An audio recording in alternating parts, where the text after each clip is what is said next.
Big boss season 6 episode 78.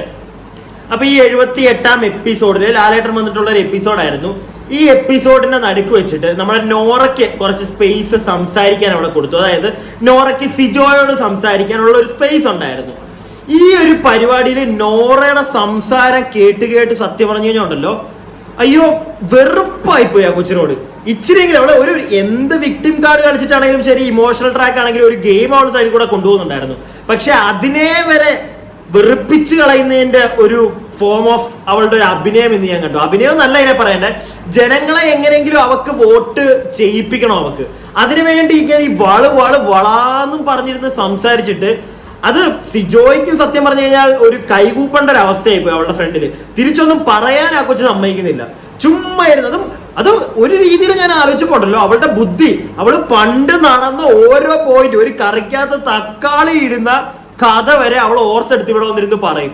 അപ്പൊ അവളുടെ ബ്രില്യൻസും കൂടെ നിങ്ങളൊന്ന് ആലോചിക്കണം. പക്ഷെ അവൾ ഈ പറയുന്ന കാര്യം തന്നെ ഇങ്ങനത്തെ ഈ തൊട്ട കുഞ്ഞു കേസുകളൊക്കെ വീണ്ടും ഈ പറഞ്ഞിരിക്കുന്ന നോറെ സത്യം പറഞ്ഞാൽ അവിടെ അകത്തുള്ള കണ്ടസ്റ്റൻസിനും ഇഷ്ടപ്പെടുന്നില്ല, പുറത്തുള്ള ജനങ്ങൾക്കും എനിക്ക് തോന്നുന്നില്ല ഒരു പരിധിയിൽ കൂടുതൽ ഇഷ്ടപ്പെടുന്നുണ്ടെന്ന്. കാരണം എങ്ങനെ അവൾ ഇഷ്ടപ്പെടും?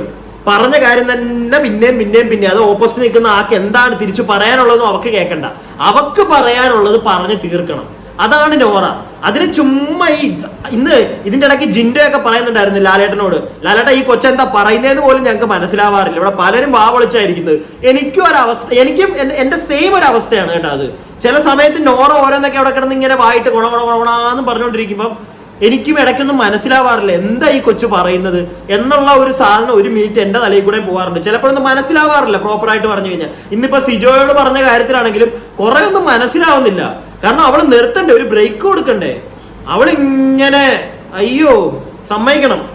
അപ്പോ ആ ഒരു പരിപാടിയൊക്കെ ഇന്ന് ഞാൻ കണ്ടു. അതിനുശേഷം നമ്മുടെ അൻസിബ ചേച്ചി ഇന്ന് എവിക്റ്റഡ് ആയി പോകുന്നുണ്ട്. അപ്പൊ അതിന്റെ പുറത്തുള്ള നമ്മുടെ ഋഷിക്കുട്ടന്റെ കരച്ചിൽ, അയ്യോ സത്യം പറഞ്ഞു കഴിഞ്ഞാൽ ആ കരച്ചിൽ കണ്ടിട്ടുണ്ടല്ലോ, എന്റെ കണ്ണീന്ന് വരെ എനിക്ക് വേറെ സങ്കടമായി പോകും അവന്റെ കരച്ചിൽ കണ്ടിട്ട്. അതിനകത്ത് വേറെ ഒന്ന് രണ്ട് കാര്യമുണ്ട്. ഹീസ് എ പെർഫെക്റ്റ്, ലൈക്ക് അവൻ ഫ്രണ്ട്ഷിപ്പിന് വാല്യൂ കൊടുക്കുന്ന ഒരു വ്യക്തിയാണെന്ന് ഈ ഒരു പരിപാടി കൂടെ, ഈ ബിഗ് ബോസ് എന്ന് പറഞ്ഞ പരിപാടി കൂടെ എല്ലാവർക്കും മനസ്സിലായിട്ടുണ്ട്.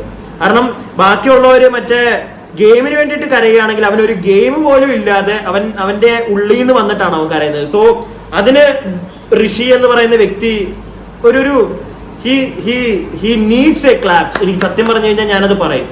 കാരണം ഗെയിമറൊന്നും അല്ല അവൻ, പക്ഷേ ഒരു ആസ് എ ഹ്യൂമൻ ബീങ് അവൻ നല്ലൊരു വ്യക്തിയാണ്. അത് പിന്നെ ഇവിടെ തെളിഞ്ഞിരിക്കുകയാണ് ഇന്നത്തെ ഒരു ദിവസം.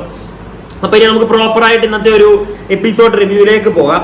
ഇന്ന് ലാലേട്ടൻ വരുന്ന എപ്പിസോഡ് ആയതുകൊണ്ട് തന്നെ ലാലേട്ടൻ വരുന്നു. അതിനുശേഷം ആദ്യമേ ജിൻഡോയോട് ചോദിക്കുന്നുണ്ട്, ജിൻഡോ എന്താണ് ജാസ്മിൻ ഇടയ്ക്ക് അഡ്വൈസ് ഒക്കെ കൊടുക്കുന്നു കണ്ടല്ലോ എന്നുള്ളൊരു സാധനമൊക്കെ ചോദിക്കുന്നുണ്ട്. അപ്പൊ ജാസ്മിൻ പറയുന്നുണ്ട് എന്റെ അടുക്കൽ വന്ന് ഇടയ്ക്ക് ഇത്തിരി തീ കയറ്റാനൊക്കെ കൂട്ടി നോക്കി. അപ്പൊ ജിൻഡോ പറയുന്നുണ്ട് ജാസ്മിൻ കുറച്ച് തീയൊക്കെ ആവശ്യമുണ്ട്, അവക്കൊരു ഗുമ്മില്ലാത്ത പോലെ അവളൊന്ന് ഫയറൊക്കെ അവളുടെ കെട്ടടഞ്ഞു പോയി എന്ന് എനിക്ക് തോന്നുന്നുണ്ട്. ആദ്യമുള്ള ഒരു സാധനമൊന്നും ഇല്ല, അപ്പൊ ഞാൻ അതിലേക്ക് എത്തിക്കാൻ വേണ്ടിയാണ് ഞാൻ അവളോട് ഈ അഡ്വൈസ് ഒക്കെ കൊടുത്തത്. അപ്പം ജാസ്മിൻ പറയുന്നുണ്ട് എനിക്ക് ആ പഴയ ഒരു ജാസ്മിനിലേക്ക് പോകണ്ട എന്നുള്ളൊരു സാധനം ജാസ്മിൻ അവിടെ പറയുന്നുണ്ട്. അപ്പൊ ഇവര് തമ്മിലുള്ള കുറച്ച് സംസാരങ്ങൾ അവിടെ നടക്കുന്നുണ്ട്.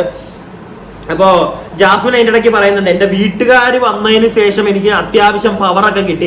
വീട്ടുകാർ വന്നതിന് ശേഷം അത്യാവശ്യം പവർ അല്ല മോക്ക് കിട്ടിയത്, വീട്ടുകാർ വന്നതിന് ശേഷം കുറെ കാര്യങ്ങൾക്കൊക്കെ അവൾക്ക് മനസ്സിലായി, പുറത്തെന്താണ് നടക്കുന്നത് എന്നുള്ള ഒരു സാധനം ഏകദേശം മനസ്സിലായി. അതുകൊണ്ട് അവളൊന്ന് ഒരു കാലൊന്ന് മാറ്റി വെച്ച് കളിച്ചു, അത്രേ ഉള്ളൂ. അപ്പോ ഈ ഒരു പരിപാടിയൊക്കെ അവിടെ നടക്കുന്നുണ്ട്. അതുപോലെ തന്നെ ജിൻഡോ ഓപ്പൺ ആയിട്ട് കാര്യം പറയുന്നുണ്ട്. 2 ആഴ്ചയായിട്ട് ഇവിടെ ഒരു കണ്ടന്റും ഇല്ല, ഒരു വഴക്കോ, ജിൻഡോ ഉദ്ദേശിച്ചത് ഒരു വഴക്കോ കയറി പിടിക്കാൻ വലിയ കാര്യങ്ങളൊന്നും ഇല്ല, സംസാരങ്ങൾ അവിടെ കുറവാണ് 2 ആഴ്ചയായിട്ട്. അപ്പൊ അതിലൊന്നും ഇച്ചിരി എരിവ് കയറ്റിയിടാൻ ജിൻഡോ നോക്കി, അത്രേ ഉള്ളൂ. അത് ജിൻഡോ പറയാതെ അവിടെ പറഞ്ഞു വെക്കുന്നുണ്ട്. അത് എല്ലാവർക്കും ലാലേട്ടൻ ഉൾപ്പെടെ മനസ്സിലാവുകയും ചെയ്തിട്ടുണ്ട്. അപ്പൊ അവരുടെ ആ ഒരു ചെറിയ കോൺവെർസേഷൻ ഒക്കെ കഴിയുമ്പോഴത്തേക്ക് നമ്മുടെ ഒരു ഹാർഡ് വർക്ക് ആൻഡ് ലക്ക്, ലാലേട്ടൻ പറയുന്നുണ്ട് ഇവിടെ ഏറ്റവും കൂടുതൽ ഹാർഡ് വർക്ക് ചെയ്ത് മുന്നോട്ട് വന്നുകൊണ്ടിരിക്കുന്ന ഒരു വ്യക്തി ആരാണ്, അതുപോലെ തന്നെ ലക്ക് കൊണ്ട് ഇവിടെ നിന്ന് പോകുന്ന ഒരു വ്യക്തി ആരാണ്, അത് ഓരോ കണ്ടസ്റ്റൻസിനും പറയാന്ന് പറയുന്നുണ്ട്. അപ്പൊ ഫസ്റ്റ് നമ്മുടെ ജാസ്മിൻ ആണ് വന്ന് പറയുന്നത്. ജാസ്മിൻ അൻസിബ ലക്ക് കൊണ്ടാണ് ഇവിടെ നിൽക്കുന്നു എന്ന് പറയുന്നു. അതിനുശേഷം അർജുന്റെ പേര് പറയുന്നുണ്ട്. അർജുൻ ഭയങ്കരമായിട്ട് ഹാർഡ് വർക്ക് ചെയ്ത് നിൽക്കുന്ന ഒരാളാണ്. അതിനുശേഷം അബി വരുന്നു. അബി പറയുന്നത് ലക്ക് കൊണ്ട് നിൽക്കുന്നത് നോറ. ജിൻഡോ ഭയങ്കര ഹാർഡ് വർക്കിംഗ് ആണ്. ജിൻഡോയുടെ പേര് കുറെ പേരെന്ന് പറയുന്നുണ്ടായിരുന്നു. അപ്പം എനിക്കും തോന്നിയ ഒരു കേസ് ജിൻഡോ തന്നെയാണ്. ഒരു ഹാർഡ് വർക്ക് എന്ന് പറയാൻ പറ്റത്തില്ല, ജിൻഡോയ്ക്ക് ഒരുപാട് മാറ്റങ്ങൾ വന്നു. അവിടെ വേറൊരാൾക്ക് പോലും എനിക്ക് അങ്ങനെ ഒരു മാറ്റം വന്നു തോന്നുന്നില്ല ഈ ഒരു ബിഗ് ബോസിൽ വന്നതിന് ശേഷം. ജാസ്മിൻ ഗബ്രി പോയതിനു ശേഷം കളിയൊന്ന് മാറ്റി പിടിച്ചു, അത്രേ ഉള്ളൂ. അല്ലാതെ ജാസ്മിന്റെ ക്യാരക്ടറൊന്നും വലിയ ചേഞ്ച് ഒന്നും വന്നെന്ന് തോന്നുന്നില്ല. പക്ഷെ ജിൻഡോ എന്ന് പറയുന്ന വ്യക്തിയുടെ, അത് അദ്ദേഹത്തിന്റെ ഗെയിം ആണെങ്കിൽ ആയിക്കോട്ടെ, പക്ഷെ എന്നാലും ഒരു ഗെയിമറായിട്ട് മാത്രം ഒരാൾക്ക് അയാളുടെ വാ കൺട്രോൾ ചെയ്തതിനകത്ത് ഇരിക്കാൻ പറ്റുമോ എന്ന് എനിക്കൊരു ഡൗട്ട് ഉണ്ട്. കാരണം പല സാഹചര്യങ്ങളിലും പല ആൾക്കാർ പ്രൊവോക്ക് ചെയ്യാൻ വന്നിട്ടും ജിൻഡോ സംസാരിക്കുന്നുണ്ടെങ്കിൽ പോലും ആദ്യമേ സംസാരിച്ചിരുന്നപ്പോൾ ജിൻഡോയുടെ വായിൽ നിന്ന് പല അനാവശ്യമായിട്ടുള്ള വാക്കുകൾ വീഴുമായിരുന്നു. പക്ഷെ ഇപ്പോൾ ജിൻഡോയുടെ വായിൽ നിന്ന് അങ്ങനെയുള്ള വാക്കുകൾ വീഴുന്നത് ശ്രദ്ധിക്കുന്നില്ല, ഞാൻ കാണുന്നില്ല. എന്തായാലും നിങ്ങൾ ആരെങ്കിലും കാണുന്നുണ്ടെങ്കിൽ ഒന്ന് കമന്റ് ഇട്ടാൽ കൊള്ളായിരുന്നു. പിന്നെ ഓരോരുത്തരായിട്ട് വരുന്നുണ്ട്, സിജോ വരുന്നുണ്ട്, ഋഷി വരുന്നുണ്ട്, അൻസിബ, അങ്ങനെ ഓരോരുത്തരായിട്ട് വന്നിട്ട് ഹാർഡ് വർക്ക് കൊണ്ട് അവിടെ നിന്ന് പോകുന്ന ഒരാളും ഈ ലക്ക് കൊണ്ട് നിന്ന് പോകുന്ന ഒരാളും എന്നുള്ള രീതിയിൽ അവിടെ സംസാരിച്ച് വെക്കുന്നുണ്ട്. അതിനകത്ത് കൂടുതൽ ലക്ക് കൊണ്ട് നിന്ന് പോകുന്ന ഒരാള് എന്നവിടെ കുറെ പേര് പറഞ്ഞത് അൻസിബയാണ്. ഏറ്റവും കൂടുതൽ എനിക്ക് തോന്നുന്നു അൻസിബയുടെ പേര് തന്നെയാണ് വന്നത്, ലക്ക് കൊണ്ട് നിന്ന് പോകുന്നു എന്ന് പറഞ്ഞത്. അത് എന്തൊരർത്ഥത്തിലാണ് എന്ന് ചോദിച്ചു കഴിഞ്ഞാൽ അൻസിബയുടെ അൻസിബ എന്തെങ്കിലും കാര്യത്തിലൊക്കെ റിയാക്ട് ചെയ്യാൻ തുടങ്ങിയിട്ട് ഇപ്പൊ 2 ആഴ്ചയായുള്ളൂ. കഴിഞ്ഞ ആഴ്ചയൊക്കെയാണ് അൻസിബ, അതും നോറെ പിടിച്ചിട്ടാണ് ഏറ്റവും കൂടുതൽ, അത് നല്ല പോയിന്റ്സ് തന്നെ അടിച്ചു കൊടുത്തു. അൻസിബ ആദ്യം തൊട്ടേ അങ്ങനെ ആയിരുന്നെങ്കിൽ കുറച്ചുകൂടെ ബെറ്റർ ആയേനെ. എനിക്ക് തോന്നുന്നു ഇന്നത്തെ ദിവസം അൻസിബ വെളിയിൽ പോകില്ലായിരുന്നു. അപ്പം കഴിഞ്ഞ ദിവസത്തെ ആ ഒരു ഗെയിം മാത്രമേ ഉള്ളൂ. അതുപോലെ അതിനെ എനിക്ക് തോന്നുന്നു ജിൻഡോ ഒന്ന് പ്രശംസിക്കുന്നുണ്ട്. ലൈക്ക് കഴിഞ്ഞ ആഴ്ച അങ്ങനെ കയറി വരാൻ ശ്രമിച്ചിട്ടുണ്ട്. സോ ഹാർഡ് വർക്കിംഗ് ആയിട്ട് ജിൻഡോ പറഞ്ഞത് അൻസിബയാണ്. അൻസിബ അങ്ങനെ കയറി വരുന്നുണ്ട്. സോ ആ ഒരു കാര്യത്തിൽ ജിൻഡോയ്ക്ക് വലിയൊരു അൻസിബയാണ് അവിടെ സപ്പോർട്ട് ചെയ്ത് സംസാരിക്കുന്നതായിട്ട് ഞാൻ കേട്ടത്. പിന്നെ ജിൻഡോ തന്നെ പറയുന്നത് ലക്ക് കൊണ്ട് നിൽക്കുന്നത് നോറയാണെന്നാണ്. എനിക്കും പേഴ്സണലി തോന്നിയത് ലക്ക് കൊണ്ടോ എന്തൊക്കെയോ കാരണം കൊണ്ട് നിന്ന് പോകുന്ന ഒരു വ്യക്തിയാണ് നോറ സത്യം പറഞ്ഞ അവിടെ. കാരണം പൊതുവെ എനിക്ക് തോന്നുന്നു ഒരുപാട് ആളുകൾക്ക് ഇഷ്ടമല്ല നോറയുടെ ഈ ഒരു സംസാരം തന്നെ. ഈ ഞാൻ നേരത്തെ ആദ്യമേ പറഞ്ഞ പോലെ തന്നെ ഒരു കാര്യം കഴിഞ്ഞു കഴിഞ്ഞാൽ അത് അവിടെ വിടത്തില്ല. അതും പിടിച്ച് പിന്നെ ജിൻഡോ ഇന്നിടയ്ക്ക് പറയുന്നത് കണ്ടു, മറ്റേ ക്യാമറയുടെ ഫ്രണ്ടിൽ വന്നിരുന്നുള്ള അവളുടെ അഭിനയം. ഇന്നലെയും ജിൻഡോ കണ്ടു ക്യാമറയുടെ ഫ്രണ്ട്, ആരോടും ആരും കേൾക്കാൻ നിൽക്കുന്നില്ല നോറയെ. അതാണ് മെയിൻ ഒരു പോയിന്റ്. ആർക്കും കാരണം കേൾക്കാൻ മാത്രമേ പറ്റുന്നുള്ളൂ. അവളോട് തിരിച്ചൊരു കാര്യം പറയുന്ന കേൾക്കാൻ അവൾ നിൽക്കത്തില്ല. അങ്ങനെ ഒരാളുടെ അടുക്കൽ എന്തിനാണ് അങ്ങനെ ഒരാൾ പറയുന്ന കാര്യങ്ങൾ എന്തിനാണ് കേൾക്കുന്നത് എന്നുള്ളൊരു തോട്ട് അവിടെ ഉള്ളവർക്ക് വന്നതാണ്. എനിക്ക് പേഴ്സണലി ആ ഒരു സാധനമുണ്ട്. നമ്മളോട് ഇങ്ങോട്ട് ഒരാൾ പറയുന്നത് നമുക്ക് കേട്ടോണ്ടിരിക്കാം, പക്ഷെ നമ്മൾ പറയുന്ന ഒരു കാര്യമെങ്കിലും അയാൾ തിരിച്ച് ചെവി കൊള്ളുന്നില്ല എങ്കിൽ അയാൾ പിന്നെ പറയുന്നത് കേൾക്കേണ്ട കാര്യമില്ല. അതാണ് അവിടെ കണ്ടസ്റ്റൻസും ചെയ്യുന്നത്. അതുകൊണ്ട് തന്നെ നോറ ഇപ്പൊ ചെന്ന് കഥ പറയുന്നത് ക്യാമറയുടെ ഫ്രണ്ടിലാണ്, ജനങ്ങൾ കേട്ട് വെളുപ്പിക്കാനുള്ളൊരു പരിപാടി. ഏക്കത്തില്ലത്. അപ്പൊ ആ ഒരു പരിപാടി കഴിയുമ്പോഴത്തേക്ക് പിന്നെ ടിക്കറ്റ് ടു ഫിനാലെ കട്ടൻ റൈസർ അവിടെ ലാലേട്ടൻ മറ്റേ ഫ്ലാഗ് ഓഫ് ഒക്കെ ചെയ്ത് വിടും. അതിനുശേഷം ആ ഒരു ചെറിയ ടാസ്ക് ആയിരുന്നു. ആ ഒരു ടാസ്ക് വലിയ ടാസ്കിനെ പറ്റിയൊന്നും ഞാൻ മറ്റേ ഇവിടെ വിശദീകരിക്കാനൊന്നും പോകുന്നില്ല, അതിന്റെ ആവശ്യമില്ല. ടാസ്ക് എന്തായാലും ജയിച്ചത് നമ്മുടെ ജാസ്മിൻ ചേച്ചിയാണ്. ജാസ്മിൻ ചേച്ചി കൊള്ളായിരുന്നു, നല്ലൊരു ഗെയിമറാണ് കേട്ടോ. നല്ല രീതിയിൽ ഗെയിമർ എന്ന് പറഞ്ഞു കഴിഞ്ഞാൽ ആ ഒരു ഗെയിം നന്നായിട്ട് ജാസ്മിൻ കളിച്ചു. അങ്ങനെ ജാസ്മിൻ ജയിക്കുന്നുണ്ട്. അതുപോലെ തന്നെ ബോണസ് പോയിന്റ് നമ്മുടെ ഋഷിക്കായിരുന്നു ഒരു ബോണസ് പോയിന്റ് കിട്ടിയിരുന്നത്. സോ ഇതിപ്പോ ജാസ്മിനും കൂടെ ലാലേട്ടൻ പറഞ്ഞു ഈ ഒരു ടിക്കറ്റ് ഫിനാലെ ഈ ഒരു കട്ടൻ റൈസ് ടാസ്ക് കഴിയുമ്പോഴത്തേക്ക് ഈ ഗെയിമിൽ ജയിക്കുന്ന ഒരാൾക്കും കൂടെ ഒരു ബോണസ് പോയിന്റ് കിട്ടുമെന്ന് പറയുന്നുണ്ട്. അത് കിട്ടുന്നത് നമ്മുടെ ജാസ്മിൻ കൊച്ചിനാണ്. അപ്പൊ അത് കഴിയുമ്പോഴത്തേക്ക് ഒരു ചെറിയ പരിപാടി അവിടെ നടക്കുന്നത്. അതായത് നമുക്ക് ഇപ്പൊ ഞാനാണെങ്കിൽ എനിക്ക് സംസാരിക്കേണ്ട ഒരു വ്യക്തിയോട് ഞാനിപ്പോ ആ ബിഗ് ബോസ് ഹൗസിൽ നിൽക്കുകയാണെങ്കിൽ എനിക്ക് മുഖം നോക്കാതെ അവിടെ ഒരാളോട് സംസാരിക്കണം. പഴയ കുറെ കാര്യങ്ങൾ പറഞ്ഞ് തിരുത്താനൊക്കെ ഉണ്ടെങ്കിൽ അങ്ങനെ ഒരാളെ സെലക്ട് ചെയ്തിട്ട് നേരെ ആക്ടിവിറ്റി ഏരിയയിൽ പോയി ഇന്ന് സംസാരിക്കാം എന്നുള്ളൊരു സാധനം പറയുന്നുണ്ട്. സോ അങ്ങനെ നമ്മുടെ നോറ ജാസ്മിനാണ് ആദ്യമേ സംസാരിക്കാനായിട്ട് പോകുന്നത്. നോറ കുറെ കാര്യങ്ങൾ ജാസ്മിനോട് ഇരുന്ന് പറയുന്നുണ്ട്. അപ്പം ബിഗ് ബോസ് ആദ്യമേ ഒരു കാര്യം പറയും. അതായത് ഒരു കാര്യം പറയുന്നത് കഴിഞ്ഞാൽ ഒരു ഇൻഫർമേഷൻ കൊടുക്കും. സംഗതി എന്താണെന്ന് വെച്ച് കഴിഞ്ഞാൽ ഈ ഒരു പരിപാടിയുടെ ഇടയ്ക്ക് നോറ ഇപ്പം പറയുകയാണെങ്കിൽ നോറ പറയുന്ന മൊത്തവും കേട്ടിട്ട് ജാസ്മിൻ പറയുക, തിരിച്ചല്ലാതെ ഇടയ്ക്ക് കയറി സംസാരിക്കരുത്. പിന്നെ ജാസ്മിന് സംസാരിക്കാനുള്ള ഒരു ഗ്യാപ്പും വേണം എന്ന് പറയുന്നുണ്ട്. നോറ അങ്ങോട്ട് കഥ തുടങ്ങും. ജാസ്മിൻ സത്യം പറഞ്ഞ ഇന്ന് നല്ല ക്ഷമയുള്ള ഒരാളായിട്ടിരുന്ന പോലെ എനിക്ക് തോന്നി. എല്ലാം കഴിഞ്ഞിട്ടാണ് ജാസ്മിൻ സംസാരിക്കുന്നത്. പിന്നെ ഇടയ്ക്കിടയ്ക്ക് ജാസ്മിൻ ഞാൻ സംസാരിച്ചോട്ടെ എന്ന് ചോദിച്ചിട്ട് നോറ ചോദിച്ചതിനുള്ള മറുപടിയൊക്കെ കൊടുക്കുന്നുണ്ട്. പക്ഷെ നോറ നിർത്തുന്നില്ല കേട്ടോ. നോറ ഇങ്ങനെ കഥ പറഞ്ഞുകൊണ്ടേയിരിക്കും. അത് കഴിയുമ്പോഴത്തേക്ക് സിജോ അബിയെ ചൂസ് ചെയ്തിട്ട് രണ്ടുപേരും കൂടെ പോയിരുന്ന് സംസാരിക്കുന്നുണ്ട്. ഈ ബിഗ് ബോസ് ആദ്യമേ ഒരു കാര്യം പറയുമായിരുന്നു, ഒരാൾ പറയുമ്പോഴത്തേക്ക് അയാൾ പറഞ്ഞു തീർത്തിട്ടേ അപ്പുറത്തിരിക്കുന്ന ഒരാൾ സംസാരിക്കാവൂ എന്ന്. പക്ഷെ സിജോയുടെ അബിയുടെ കേസ് വന്നപ്പോഴത്തേക്ക് ബിഗ് ബോസ് തന്നെ അത് മറന്നുപോയി. രണ്ടുപേരും കൂടെ ആയിരുന്നു എന്തൊക്കെയോ പറയുന്നുണ്ട്. സത്യം പറഞ്ഞു കഴിഞ്ഞാൽ എനിക്ക് പേഴ്സണൽ കാര്യങ്ങളാണ് മറ്റേ അന്ന് എന്തൊക്കെയോ നോറയെ വെച്ചിട്ടുള്ള ഒരു പേഴ്സണൽ കാര്യമൊക്കെ അവിടെ സംസാരിക്കുന്നുണ്ടായിരുന്നു. ഒരു പരിധിയിൽ കൂടുതൽ എനിക്ക് മനസ്സിലായില്ല. കാരണം സിജോ പറയുമ്പോഴത്തേക്ക് ഇടയ്ക്ക് അബി പറയുമ്പോഴത്തേക്ക് സിജോ, അങ്ങനെ ആ ഒരു കോൺഫ്ലിക്ട് പോലെ ആയിപ്പോയി അവരുടെ ആ ഒരു സാധനം. ലൈക്ക് രണ്ടുപേരും വഴക്കല്ല, പക്ഷെ ഇവർ സംസാരിക്കുന്നത് നമുക്ക് പൊതുവെ മനസ്സിലാവുന്നില്ല. കാരണം രണ്ടുപേരും ബിഗ് ബോസ് ആദ്യമേ പറഞ്ഞ ആ ഒരു സാധനം ഇവരുടെ രണ്ടുപേരുടെ ഇടയ്ക്ക് നടന്നില്ല. ബിഗ് ബോസ് അതിന്റെ ഇടയ്ക്ക് വന്നൊന്നും മിണ്ടാതിരിക്കാൻ പോലും പറയുന്നത് ഞാൻ കേട്ടില്ല. അപ്പം ആ ഒരു പരിപാടി സിജോ അബി കഴിയുമ്പോഴത്തേക്ക് പിന്നെ സിജോ പേഴ്സണലായിട്ട് സിജോ അതിന്റെ ഇടയ്ക്ക് പറയുന്നുണ്ട്, ഞാൻ പേഴ്സണലായിട്ട് ആരെയും ഹേർട്ട് ആക്കുന്ന രീതിയിൽ ഇവിടെ ഒന്നും സംസാരിക്കില്ല. അത് അഭിയായിട്ടുള്ള കോൺവെർസേഷൻ ഇടയ്ക്കാണ് ഞാനിത് പേഴ്സണലി എഴുതി വെക്കാനായിട്ടുള്ള ഒരു കാരണം എന്താണെന്ന് വെച്ചാൽ, സിജോ ഇന്ന് തന്നെ ജിൻഡോയുടെ ഒരു കേസ് പറയുന്നത് കേട്ടു. ജിൻഡോ മണ്ടൻ എന്നുള്ള രീതിയിൽ ജിൻഡോയ്ക്ക് ആദ്യമേ ഒരു അവാർഡ് കിട്ടിയിട്ടുണ്ട്. ജിൻഡോ പേഴ്സണലി സത്യം പറഞ്ഞു കഴിഞ്ഞാൽ മറ്റേ കുത്തുന്ന ഒരു സാധനമാണ് നമ്മുടെ ജിൻഡോ എന്ന്. സിജോ, താങ്കൾ ജിൻഡോയെ വെച്ചിട്ട് പറയുമ്പോഴത്തേക്ക് ജിൻഡോ എന്ന് പറയുന്ന ഒരാളെ പേഴ്സണൽ ആയിട്ടുള്ള ഒരു വ്യക്തിയെ നിങ്ങൾ കുത്തുകയാണിത്, മനസ്സിലായില്ലേ? അതുപോലെ തന്നെ പലതവണ താങ്കൾ ഈ ഒരു പരിപാടി ചെയ്തിട്ടുണ്ട്. ജിൻഡോയെ ഈ മണ്ടൻ എന്ന് പറയുന്ന ഒരു പരിവേഷം കൊടുക്കുന്ന ഒരു സാധനം പലതവണ നിങ്ങൾ ചെയ്ത കാര്യമാണ്. അതുകൊണ്ട് തന്നെ നിങ്ങൾ പേഴ്സണലായിട്ട് ആരെയും ഹേർട്ട് ചെയ്യുന്നുണ്ട് ഇല്ല എന്നൊന്നും പറയുന്നതിനകത്ത് വലിയ കഥയുള്ളതായിട്ട് എനിക്ക് തോന്നുന്നില്ല. അതിനുശേഷം ജാസ്മിൻ ചൂസ് ചെയ്യുന്നത് നമ്മുടെ ശ്രീധുവിനെയാണ്. രണ്ടുപേരും കൂടെ വന്നിട്ട് സംസാരിക്കുന്നുണ്ട്.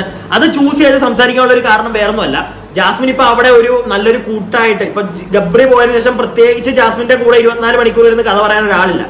ജാസ്മിൻ തന്നെ പറയുന്നുണ്ട്, ഫസ്റ്റ് ഈ ഒരു ബിഗ് ബോസ് ഹൗസിലേക്ക് വന്നപ്പോൾ ജാസ്മിൻ അങ്ങനെ കിട്ടി കഥ പറഞ്ഞുകൊണ്ടിരുന്ന ഒരാളാണ് ശ്രീധു. ഗബ്രി വന്നപ്പോഴത്തേക്ക് പിന്നെ അങ്ങോട്ടങ്ങ് ടേൺ ചെയ്തു പോയി, ആ ഒരു ലവ് ട്രാക്കിൽ അങ്ങ് വീണുപോയി. ഇപ്പൊ വീണ്ടും ശ്രീധുവിനെ ഒന്ന് കൈയാക്കി വെക്കാനുള്ള ഒരു പരിപാടി ഒരു കമ്പനിക്ക്. അപ്പം ശ്രീധുവിനോട് പറയുന്നുണ്ട്, നീ വേറൊരു ഫ്രണ്ട്സ് സർക്കിളിൽ അങ്ങ് പോയി കഴിഞ്ഞുകൊണ്ടാണ് ഞാൻ പിന്നെ അതിന്റെ ഇടയ്ക്കിട്ട് ഒന്ന് കയറാത്തത് എന്നൊരു കാര്യം ഇവിടെ നിന്ന് പറഞ്ഞുകൊണ്ട് രണ്ടുപേരും വെളിയിലേക്ക് ഇറങ്ങുന്നുണ്ട് ആക്ടിവിറ്റി ഏരിയയിൽ നിന്ന്. അത് കഴിയുമ്പോഴത്തേക്ക് നമുക്ക് കാണാൻ പറ്റുന്നത് ശ്രീധുവും നമ്മുടെ ജാസ്മിനും കൂടെ അത്രയും നേരം മറ്റേ ആ ഫ്രണ്ടിൽ ഇരിക്കുമ്പോഴത്തേക്ക് രണ്ടുപേരും അവിടെ എവിടെയായിരുന്നു. അതിനുശേഷം രണ്ടുപേരും കൂടെ ഒന്നിച്ചിരിക്കുന്നതാണ്. സോ ഇനിയുള്ള ഗെയിമുകൾ, ഇനിയുള്ള ദിവസങ്ങളിൽ രണ്ടുപേരും ഒന്നിച്ചുള്ള ഒരു പരിപാടി നമുക്കിനി കാണാം. കൂടുതൽ ജാസ്മിന്റെ അടുത്ത് നമ്മുടെ ശ്രീധു കൊച്ചു കാണും. ശ്രീധു അതിനായി ശ്രീധു നമ്മുടെ ജാസ്മിൻ അത് മുന്നേ എറിഞ്ഞ് അവിടെ പിടിച്ചു വെച്ചിട്ടുണ്ട്. എന്തായാലും കൊള്ളാം ജാസ്മിൻ നിന്റെ ആ ഒരു ഗെയിം. അപ്പോ അത് കഴിയുമ്പോഴത്തേക്ക് നോറയ്ക്ക് സിജോയോട് സംസാരിക്കണമെന്ന് പറയുന്നു. അയ്യോ, അതായിരുന്നു ഒരു കഥ. നോറ അങ്ങോട്ടൊരു കഥ തുടങ്ങിയിട്ടുണ്ടല്ലോ. സിജോ ഒരക്ഷരം, സിജോ അത് മൊത്തം കേട്ടിരിക്കാനേ സിജോയ്ക്ക് പറ്റുള്ളൂ. സിജോയ്ക്ക് ഒന്നും തിരിച്ചു പറയാൻ പോലും പറ്റിയില്ല. അതിന്റെ ഇടയ്ക്ക് ബിഗ് ബോസ് വന്നിട്ട് പറയുന്നുണ്ട്, എന്റെ നോറ കൊച്ച നീ ഒരു 2 മിനിറ്റ് സിജോയ്ക്ക് കൂടെ മറുപടി പറയാനുള്ള ഒരു ഗ്യാപ്പ് നീ കൊടുക്കൂ എന്ന് ബിഗ് ബോസ് പറഞ്ഞിട്ട് പോലും സിജോയ്ക്ക് അവിടെ ഒരു ഗ്യാപ്പ് കിട്ടിയില്ല. നോറ ഇങ്ങനെ സ്വന്തമായിട്ട് നിങ്ങൾക്ക് വെളുപ്പിക്കാനുള്ള കഥകൾ, പണ്ടത്തെ കളകൾ, അതായത് നമ്മൾ റോക്കി ആയിട്ട് ഇടികിട്ടിയ സീനിൽ നോറയാണല്ലോ അതിനകത്തെ മെയിൻ ഒരു വില്ലത്തിയായിട്ട് അവിടെ വെച്ചിരിക്കുന്നത്. സോ അത് ഞാനല്ല എന്ന് ബോധ്യപ്പെടുത്താനുള്ള രീതിയിലുള്ള നമ്മുടെ നോറ കൊച്ചിന്റെ കഥകൾ എനിക്ക് അതിനകത്ത് നോറ കൊച്ചിന്റെ വെളുപ്പിക്കലായിട്ടേ തോന്നിയുള്ളൂ കേട്ടോ. കാരണം നല്ല രീതി നിർത്തുന്നില്ല അവള്. ഞാൻ പറഞ്ഞില്ല, ഒരു മറ്റേ അന്നങ്ങോട്ട് ഉണ്ടാക്കിയ ഒരു തക്കാളി എന്തോ മുറിച്ചു വെച്ച കഥ വരെ അവളൂടെ ഇടുന്നുണ്ട്. സോ അവൾ എന്ത് ബ്രില്യന്റ് ആണ്. അവൾക്ക് ഓരോ കാര്യങ്ങളും അവൾ ഓർത്ത് വെച്ച് വീണ്ടും വീണ്ടും വീണ്ടും അത് ഇട്ട് കൊടുത്തോണ്ടിരിക്കും അവള്. അത് അത്ര നല്ലൊരു കാര്യമല്ല. നീ ഈ പഴയ കാര്യങ്ങൾ നിന്റെ പേഴ്സണൽ ലൈഫിലാണെങ്കിൽ പോലും നീ അങ്ങനെ ഒരു പരിപാടി എടുക്കുന്നത് ജീവിതത്തിന് തന്നെ വലിയൊരു പ്രശ്നമായി പോകും. ഇങ്ങനെ ഓരോ കാര്യങ്ങൾ ഓർത്ത് വെച്ചിട്ട് പിന്നെയും ഇത് തന്നെ പറഞ്ഞുകൊണ്ടിരിക്കുന്നത് അതൊരു നല്ല കാര്യമായിട്ട് എനിക്ക് തോന്നുന്നില്ല. എന്തായാലും ഞാനത് ഓപ്പൺലി പറയും. അപ്പോൾ ഇത് കഴിയുമ്പോഴത്തേക്ക് ഈ ഒരു പരിപാടി അകത്ത് നടക്കുമ്പോൾ തന്നെ നമ്മുടെ ജിൻഡോ ചേട്ടൻ നോറയുടെ വർത്താനം കേട്ടിട്ട് പൊട്ടിയിട്ട് കൈയും കലാശവും ഒക്കെ കാണിച്ച് ഓരോന്നൊക്കെയോ ഇങ്ങനെ ഓരോന്നൊക്കെ കാണിക്കുന്നത് കാണാം. ജിൻഡോ ചേട്ടൻ മാത്രമല്ല, അവിടെ ഇരിക്കുന്ന പലർക്കും അത് ഇഷ്ടപ്പെടുന്നില്ല. എന്തായാലും ഈ സിജോയും നോറയും കൂടെ പുറത്തേക്ക് ഇറങ്ങി വന്നു കഴിയുമ്പോഴത്തേക്ക് ലാലേട്ടൻ ചോദിക്കുന്നുണ്ട്, ജിൻഡോ എന്താണ് ജിൻഡോ പുറത്തിരുന്ന് കയ്യും കലാശവും ഒക്കെ കാണിക്കുന്നത് കണ്ടല്ലോ, താങ്കൾക്ക് എന്തെങ്കിലും പറയാനുണ്ടോ എന്ന് പറയുമ്പോൾ ജിൻഡോ എണീറ്റ് നിന്ന് ഒറ്റ ഡയലോഗ്, ലാലേട്ടാ നോറ സംസാരിക്കാൻ ആർക്കും ഇവിടെ സമയം കൊടുക്കാറില്ല, ഞങ്ങൾക്ക് ആർക്കും നോറ പറയുന്നൊന്നും മനസ്സിലാവാറില്ല, എന്തൊക്കെയോ അവള് കൈവച്ച് കാണിക്കും, വായിട്ട് അടിച്ചോണ്ടിരിക്കും, ഞങ്ങൾക്ക് ഒരാൾക്കും ഇവിടെ ഒന്നും മനസ്സിലാവാറില്ല എന്നുള്ളൊരു സാധനം അവിടെ ലാലേട്ടൻ പറയുമ്പോഴത്തേക്ക്, ലാലേട്ടൻ നമ്മുടെ ജിൻഡോ പറയുമ്പോഴത്തേക്ക് ലാലേട്ടന്റെ അവിടെ ഓഡിയൻസ് ആയിട്ടിരിക്കുന്ന ആളുകൾ അവളെ കൈയടിക്കുന്നുണ്ട്. ആ ആളുകൾ വരെ കൈയടിക്കാനുള്ള ഒരു കാരണം ആ ഒരു ആളുകളുടെ കയ്യടി തന്നെയാണ് ഇവിടെ പുറത്ത് നമ്മൾ അവിടെ ഇല്ലാത്ത നമ്മൾ പുറത്ത് പ്രേക്ഷകരുടെ ഒരു കയ്യടിയാണ് ആ ഒരു കയ്യടിയിൽ കൂടെ ഉദ്ദേശിക്കേണ്ടത്. കാരണം ജിൻഡോ അതൊക്കെ പറയുമ്പോൾ നമ്മൾ പുറത്തിരുന്ന് കൈയടിക്കുന്നുണ്ട്. ആ ഒരു കാര്യത്തിൽ അവരുടെ ആ ഒരു സംസാരം കഴിഞ്ഞ് ഇറങ്ങിയപ്പോൾ പോലും അവിടെ നോറയ്ക്കോ സിജോയ്ക്കോ അല്ല കയ്യടി കിട്ടിയത്, പുറത്തിരുന്ന് കളി കണ്ട് അവരെ വീക്ഷിച്ച സിജോ നമ്മുടെ അതുപോലെ തന്നെ അതിനെ ലാലേട്ടൻ ചോദിച്ച ഉടനെ തന്നെ അതിനൊരു മറുപടി അടിച്ച നമ്മുടെ ജിൻഡോയ്ക്കാണ് അവിടെ കയ്യടി കിട്ടുന്നത്. ജിൻഡോ അവിടെ സ്കോർ ചെയ്ത് എനിക്കതാണ് തോന്നിയത്. അതോ ഒരു ഗെയിമർ എന്നുള്ള രീതിയിലല്ല, ജിൻഡോ ഉള്ള കാര്യം അവിടെ തുറന്നടിച്ചു കഴിഞ്ഞപ്പോഴത്തേക്ക് ജിൻഡോയ്ക്ക് കയ്യടി കിട്ടി. കുറെ ആളുകൾ ചോദിക്കുന്നുണ്ട് എന്താണ് ജിൻഡോയെ പൊക്കി പിടിച്ചുകൊണ്ട് കിടക്കുന്നതെന്ന്. ഇതാണ് ജിൻഡോയെ പൊക്കി പിടിക്കുന്നതിന്റെ കാര്യം. ഒരൊറ്റ ഡയലോഗിൽ അവിടെ തീർത്തു പുള്ളി, മനസ്സിലായില്ലേ? എന്തായാലും അതൊക്കെ കഴിയുമ്പോഴത്തേക്ക് എവിക്ഷൻ പരിപാടിയിലേക്ക് വരുന്നുണ്ട്. അങ്ങനെ ശ്രീധു, അർജുൻ, അൻസിബ, ഋഷി ഇവര് 4 പേരും കൂടെയാണ് ഇന്ന് നിൽക്കുന്നത്. അതിനകത്ത് ഫസ്റ്റ് തന്നെ ശ്രീധുവിനോട് പറയുന്നുണ്ട് അകത്തൊരു കാർഡ് ഇരിപ്പുണ്ട്, ലാലേട്ടൻ പറയുന്നു അകത്തൊരു കാർഡ് ഇരിപ്പുണ്ട്, പോയി എടുത്തിട്ട് വന്നപ്പോഴത്തേക്ക് അതിനകത്ത് അർജുൻ സേവ്ഡ് എന്ന് കാണിച്ചു. അർജുൻ സേവ് ആയി ആദ്യമേ. അതിനുശേഷം ശ്രീധുവിനോട് ലാലേട്ടൻ പറയുന്നുണ്ട് ശ്രീതു സേവ് ആയിട്ടുണ്ട്. അതിനകത്ത് ലാലേട്ടൻ തന്നെ നോക്കിയപ്പോൾ ശ്രീതു സേവ്ഡ് ആണ്. പിന്നെ അൻസിബയും ഋഷിയാണ്. ലാലേട്ടൻ പറയുന്നുണ്ട് നിങ്ങൾ രണ്ടുപേരിൽ ഒരാൾ എന്റെ അടുക്കിലേക്ക് വരും എന്ന് പറഞ്ഞതിന് ശേഷം ഇവർ തമ്മിലുള്ള ഒരു ബോണ്ട്, ലൈക്ക് ഇവർ തമ്മിലുള്ള കുറച്ച് വീഡിയോ ക്ലിപ്പ് കാണിച്ചു കൊടുക്കുന്നുണ്ട്. അതിനുശേഷം ഋഷിയും അൻസിബയും രണ്ടുപേരും ഇവിടെ എന്ന് പറയുന്നുണ്ട് എനിക്ക് പെങ്ങളെ പോലെയാണ് അൻസിബ എന്ന് ഋഷി പറയുന്നു, എനിക്ക് അനിയനെ പോലെയാണ് എന്ന് നമ്മുടെ അൻസിബ പറയുന്നുണ്ട്. അതുപോലെ തന്നെ ഇവർ രണ്ടുപേരും, എനിക്ക് അതിനകത്തൊന്നും ഒരു മനസ്സിലായ ഒരു കാര്യമുണ്ടല്ലോ, ഇവർ രണ്ടുപേരും തമ്മിൽ നല്ലൊരു ഫ്രണ്ട്ഷിപ്പ് ബോണ്ട് ഉണ്ട്. അപ്പൊ ഇവർ തന്നെ പറയുന്നുണ്ട് ഫ്രണ്ട്ഷിപ്പിന്റെ അപ്പുറത്തേക്ക് ഞങ്ങളൊരു സിസ്റ്റർ മദർ, ലൈക്ക് ഋഷി പറയുന്നുണ്ട് mother from sister from another mother എന്നുള്ളൊരു വേർഡൊക്കെ ഋഷി അവിടെ പറയുന്നത് നമുക്ക് കേൾക്കാം. സത്യം പറഞ്ഞു കഴിഞ്ഞാൽ ഇവർ തമ്മിൽ നല്ലൊരു ബോണ്ട് ഉണ്ടായിരുന്നു, ഒരു ഫ്രണ്ട്ഷിപ്പ്. ഇതാണ് സത്യം പറഞ്ഞ ഇപ്പൊ നമ്മുടെ ഈ ഗബ്രിക്കുട്ടനും ജാസ്മിൻ ചേച്ചിയൊക്കെ പറയുന്നുണ്ടായിരുന്നു ഞങ്ങൾ ഫ്രണ്ട്സ് ആടാ, എന്നിട്ട് അതിന്റെ അപ്പുറത്തേക്ക് പോയി ഒന്നുമല്ല, ഇതാണ് റിയൽ ഫ്രണ്ട്ഷിപ്പ് എന്ന് എനിക്ക് ഒരു കാര്യം സീരിയസ്ലി എനിക്കിത് മനസ്സിലായ ഒരു കാര്യമാണ്. അവരുടെ നല്ലൊരു ഫ്രണ്ട്ഷിപ്പാണ്. അത് അൻസിബയ്ക്ക് എത്രത്തോളം ഉണ്ടെന്ന് എനിക്കറിയത്തില്ല, പക്ഷെ ഋഷി എന്ന് പറയുന്ന വ്യക്തിക്ക് നല്ല രീതിയിൽ ഫ്രണ്ട്ഷിപ്പ് വാല്യൂ കൊടുക്കുന്ന ഒരു വ്യക്തിയാണെന്ന് ഇന്നത്തെ ഒരു എപ്പിസോഡ് കൊണ്ട് നമുക്ക് മനസ്സിലായിട്ടുണ്ട്. സോ അതുകൊണ്ട് തന്നെ ആ ഒരു ഇമോഷണൽ ട്രാക്കിൽ ഋഷിക്ക് കുറച്ചും കൂടെ വോട്ട് കിട്ടും, ഇതിനകത്ത് നിൽക്കാൻ ചാൻസ് ഉണ്ട്. പക്ഷേ ആസ് എ ഗെയിമർ ഋഷി എത്രത്തോളം മുൻപന്തിയിൽ നിൽക്കുന്നെന്ന് ചോദിച്ചു കഴിഞ്ഞാൽ എനിക്ക് അത്ര വലിയ അഭിപ്രായമില്ല ഋഷിയെ പറ്റി ഗെയിമറിന്റെ ഒരു സാഹചര്യത്തിൽ അങ്ങനെ നോക്കുമ്പോഴത്തേക്ക്. എന്തായാലും ഈ ഒരു സാധനമൊക്കെയാണ് ഇന്നത്തെ ഒരു എപ്പിസോഡ് നടക്കുന്നത്. അതിനുശേഷം ഭയങ്കര കരച്ചിൽ കേട്ടോ. ഋഷി എന്ന് പറഞ്ഞു കഴിഞ്ഞാൽ അയ്യോ അൻസിബയാണ് ഔട്ടായെന്ന് അറിഞ്ഞു കഴിഞ്ഞപ്പോഴത്തേക്ക് ഋഷിയുടെ കരച്ചില്. അത് കഴിയുമ്പോഴത്തേക്ക് അൻസിബയും ഋഷിയും കൂടെ അകത്ത് മറ്റേ നമ്മുടെ പണ്ടത്തെ പവർ റൂമിന്റെ അകത്ത് വന്നിരുന്ന് കെട്ടിപ്പിടിച്ചുള്ള കരച്ചിലും പരിപാടിയൊക്കെ ഉണ്ട്. അപ്പൊ അൻസിബയ്ക്ക് വലിയ പ്രശ്നങ്ങളൊന്നുമില്ല. അൻസിബ എന്നിട്ട് പറയുന്നുണ്ട് ഞാൻ പോയാലും കുഴപ്പമില്ല, നിനക്ക് അബി ഉണ്ടല്ലോ, നമ്മളെ രണ്ടുപേരെ നന്നായിട്ട് അറിയാവുന്ന ഒരാളല്ലേ അബി വന്നിട്ട് പോട്ടടാ ഞാനില്ലേ എന്നൊക്കെ പറഞ്ഞ് അവർ രണ്ടുപേരും സംസാരിക്കുന്നുണ്ട്. ഋഷി അൻസിബ വെളിയിലോട്ട് ഇറങ്ങുന്നോളം വരെ ഋഷി കരച്ചിലാണ്. അപ്പൊ അത് കഴിഞ്ഞ് ലാലേട്ടൻ എടുക്ക വരുമ്പോ പോലും അൻസിബ പറയുന്നുണ്ട് എനിക്കത്ര വലിയ സങ്കടമൊന്നുമില്ല ഇവിടെ പോകുന്നതിനകത്ത്, ഞാൻ ഓക്കെ ആണ്, എനിക്ക് പുറത്തേക്ക് പോകണം എന്ന് അൻസിബ പറയുന്നുണ്ട്. ലൈക്ക് അൻസിബയ്ക്ക് അറിയാം ഞാൻ അത്ര വലിയ ഗെയിമറൊന്നും അല്ല. പക്ഷെ കഴിഞ്ഞ ആഴ്ചയിലെ അൻസിബയുടെ ഒരു സാധനം എനിക്ക് പേഴ്സണലി ഇഷ്ടപ്പെട്ടു, നോറയെ പറ്റി പറഞ്ഞത്. അത് മാത്രമേ ഈ ഒരു ഹോൾ ബിഗ് ബോസ് എടുത്തു കഴിഞ്ഞാൽ അൻസിബയുടെ ഒരു പോസിറ്റീവായിട്ട് എനിക്ക് പേഴ്സണലി തോന്നിയ ഒരു കാര്യം. അല്ലാതെ വേറെ വലിയ ഗെയിം ഒന്നും അൻസിബ ഇതിനായിട്ടും കളിച്ചിട്ടില്ല. എന്തായാലും ഇതാണ് ഇന്നത്തെ എപ്പിസോഡിൽ കണ്ടത്. നാളെ തൊട്ട് ഇനി ഒരു 3 ആഴ്ചയും കൂടെ ഉള്ളൂ, അങ്ങനെ ബിഗ് ബോസ് തീരാറാകുകയാണ്. നമുക്ക് എന്തായാലും നോക്കാം നാളത്തെ എപ്പിസോഡിൽ ഇനി എന്തൊക്കെയാണ് സംഭവിക്കാൻ പോകുന്നത്. ഇന്നത്തെ സംഭവ ബഹുലമായിട്ടുള്ള എപ്പിസോഡിൽ ഇങ്ങനെയുള്ള കുറച്ച് കാര്യങ്ങളൊക്കെ ഉണ്ടായിരുന്നുള്ളൂ, വലിയ നോട്ടീസ് ചെയ്ത് പിടിക്കാൻ. എനിക്ക് ആകെ പേഴ്സണലി തോന്നിയത് നോറയുടെ ആ ഒരു പരിപാടി, അയ്യോ വെറുപ്പിക്കുകയാണ് സത്യം പറഞ്ഞ ആ കൊച്ച്. എന്തിനാണ് ഇവൾ ഇങ്ങനെ നിന്ന്, പുറത്ത് ആളുകൾ കാണുന്നുണ്ടെന്നുള്ളൊരു ബോധം പോലും ഇനി ഇല്ലേന്നാണ് എന്റെ സംശയം സത്യം പറഞ്ഞു കഴിഞ്ഞാൽ. അപ്പൊ ഇതൊക്കെയാണ് നടന്നത്. അപ്പൊ വീഡിയോ ഇഷ്ടപ്പെടുന്നുണ്ടെങ്കിൽ ലൈക്ക് ചെയ്യുക, ഷെയർ ചെയ്യുക, കമന്റ് ചെയ്യുക, അതുപോലെ തന്നെ സബ്സ്ക്രൈബ് ചെയ്യാതെ ആരെങ്കിലും ഒക്കെ ഉണ്ടെങ്കിൽ ഒന്ന് സബ്സ്ക്രൈബ് ചെയ്തൊക്കെ കാണുക. ഓക്കെ.